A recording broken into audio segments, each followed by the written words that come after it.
For the first time ever, we have a new MacBook Air that is larger than 13 inches. This is the new 15-inch MacBook Air, and yes, some people might just say this is a larger 13-inch MacBook Air and that's it, but actually, it is way more complicated than that.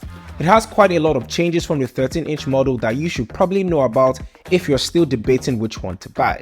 Now, since it arrived at my doorstep, I have used it to edit this video you are currently watching, write a lot of scripts while having a bunch of tabs open. So I'm not just going to keep giving benchmark scores and tech jargon and call it a day. I'm going to give you a different perspective on the new 15-inch MacBook Air and maybe help you make a decision. So let's start this off with the price and what you get for it. There's actually a smaller price difference between the 13-inch and the 15-inch than you might expect. So the 15-inch starts at $1,300 USD and the 13-inch used to be $1,200, but now Apple dropped the price to $1,100 USD, which means there is at least a $200 price difference between these two models. However, if you bump the 13-inch to a 10-core GPU just like the 15-inch, the difference would be only $100 now, and those $100 don't really give you a larger display, but they also give you a couple of other extra features. One of those features is a better charger. So with the 13-inch model by default, you get a 30-watt single USB-C adapter, and you get the same one for the 15-inch. You can also pick a 70-watt charger on the 13-inch, but you'll have to pay $20 more. For the 15-inch though, you can simply just choose that over the 35-watt charger that's given to you by default. If you use the dual USB-C charger, it will charge at a normal speed for about an hour or so for 50%. Whether it be 13 inches or 15 inches, there is no denying that this feels like a premium laptop. The hardware is slightly thicker than a 13-inch model at 1.15 centimeters compared to 1.13, but it is very, very thin. In fact, Apple claims that this is the thinnest 15-inch laptop on the market, which is highly debatable. With performance though, you actually get more performance out of the 15-inch base model compared to the 13-inch base model. When it comes to speed and workflow, the new MacBook Air is really fast, and I'm not talking about benchmark scores, I'm talking about using it every day in my everyday workspace, video calling, editing videos, and just being productive during the entire week. The 15-inch is really a content creation tool. It's really quiet and does not require you to be close to an outlet with its battery life, but more on that very soon. This now brings me to something that I really didn't like. Once I started opening many tabs and many apps at the same time, it began to get rough. Remember, it is only 8 gig of memory that's in here, and a lot of websites now are basically programs that are active all the time and take a lot of memory. I'm looking at you, Chrome. So if you're buying the cheaper base model, you can't have a lot of tabs open in the background like other expensive laptops in the Apple lineup. We all just have to come together and accept that 512 gig of storage and 16 gig of memory is the most ideal setup for a laptop in 2023. The next thing I found interesting about the 15-inch MacBook Air is the battery life, which I kind of found disappointing because this is the same 18-hour battery life that was found in the 2020 M1 MacBook Air. However, all criticism aside, this will easily get you through a day of work or even multiple days if you aren't pushing the processor to the utmost limit. I also continue to love that you don't need to be plugged into a wall to get the full power out of your laptops. All that power and usability matched with an 18-hour battery is what makes the M2 15-inch one of the best laptops out there. The fact that you can just do all you want to do in a day without having to worry about your battery life is pretty amazing. However, again, I just really hope the next laptop will have a higher battery life. The next thing you should know about this laptop is its SSD speed.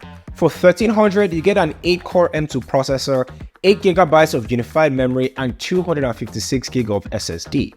Now, 256 gig storage in 2023 is ridiculous, especially for an Apple product, especially for a laptop that costs $1,300 USD.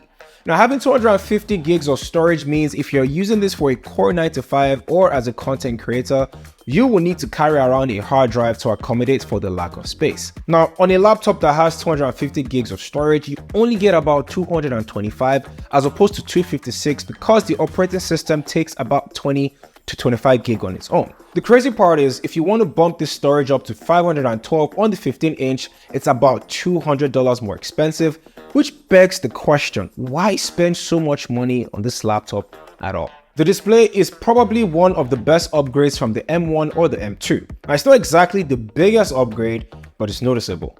First of all, this allows for more screen real estate when using the laptop, and the brightness also allows for better use indoors and outdoors. It might be little, but that extra brightness goes a long way, especially with peak of summer. Now, the notch is still there, still ugly and unnecessary, and it's not going anywhere anytime soon, but in my opinion, it does go unnoticed after a while. And with the notch houses the camera. It's an upgrade and it's not so bad. It was bad on the M1, so this to me is just a nice addition to have as people are still working from home. Also, the 15-inch MacBook Air only supports one external display. Officially, you can get more through AirPlay or a DisplayLink adapter, but you just be streaming video rather than connecting it to a monitor directly. So the quality will be lower and the refresh rates will be limited. If you want more displays natively, you have to get the 14-inch or the 16-inch MacBook Pro. Also, the speakers on the 15-inch are much better than the 13-inch. We get a 6-speaker system with a force-canceling woofers, which we don't get with a 13-inch model, which only has a 4-speaker system. We still do not have any speaker grills, so the sound is most likely coming out from underneath the keyboard, meaning that it won't be as good as the 14-inch or the 16-inch MacBook Pros, but it should be an improvement over the 13-inch. Now, speaking of keyboards, the keyboard on the 15-inch MacBook Air is pretty good.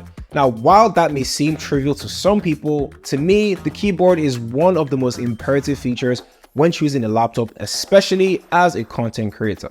And the keyboard here is awesome. It adds to the awesome keyboard on the M1 and the M2 MacBook Air from last year.